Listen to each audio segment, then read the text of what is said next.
તમે લોકો રથયાત્રામાં જાઓ છો લૂંટવા માટે અને જબલા ના લઈને જાઓ, ના બને. મેન્ડેટરી છે જબલા લઈ જવા ચોકલેટ લૂંટવા માટે. સારું, ચલો તો આજે હું તમને લોકોને લઈ જાઉં છું અમદાવાદની રથયાત્રા જોવા માટે. As a poor girl it's nostalgic for me. મને તો મારી નાનપણની યાદ આવી જાય એટલે હું તો દર વર્ષે જાઉં છું. પહેલા તો મેં નાસ્તો કર્યો, પછી ત્યાંથી ગણપતિ દાદાની જેમ આવી ગયા હતા ગજરાજ. ભીડ એટલી હતી, ગરમી એટલી હતી, બટ લેવું તો અમારે છે જ ચોકલેટોનો વરસાદ. જે વરસાદ અને ભગવાન આપણને વર્ષમાં એકવાર મળવા આવે છે તો એમને મળવા માટે તો આપણે જઈ જ શકીએ છીએ. એમાં પણ આ ગાજતા વાજતા ખટારાની સાથે આ બલૂન વાળો ખટારો જોરદાર હતો, બધાને બલૂન આપતા હતા. ચોકલેટ કેચ જોરદાર કરી હતી મેં. પરસેવો એટલો બધો હતો પણ ચોકલેટ લેવાની ઈચ્છા રોકાતી નથી. માથામાં ડેમચું થઈ ગયું તો લોલીપોપ ભાગી હતી તો મને કોઈ વાંધો નહીં. પછી આ એક ખટારો હતો એની અંદર તમે જો ટેડી બેર ને આન તે નાખતા હતા. એ કે તો કિટકેટ નો ડબ્બો નાખે જો એ આ કેચ કરી લીધો નિલેશે.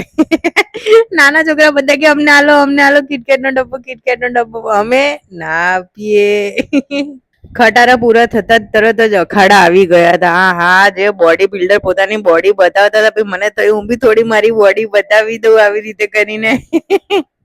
ખટારા તો ભાઈ સાહેબ એક થી એક. પછી તો રથયાત્રા મોડી હતી એટલે અમારે તો વેટ કરવો પડ્યો થોડોક.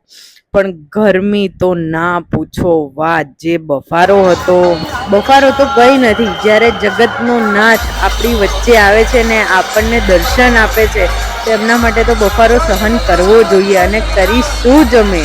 જે જગન્નાથ ભગવાને આજે દર્શન આપ્યા છે, મન એકદમ શાંત થઈ ગયું. વચ્ચે આપણા સુભદ્રા દીદી પણ હતા, એકદમ શાંતિથી ધીરે ધીરે દર્શન આપતા હતા. અને બધાથી છેલ્લે આપણા બડા ભૈયા બળદાઉ જે દીદીનું અને નાના ભાઈનું ધ્યાન રાખતા જતા હતા અને દર્શન આપતા હતા.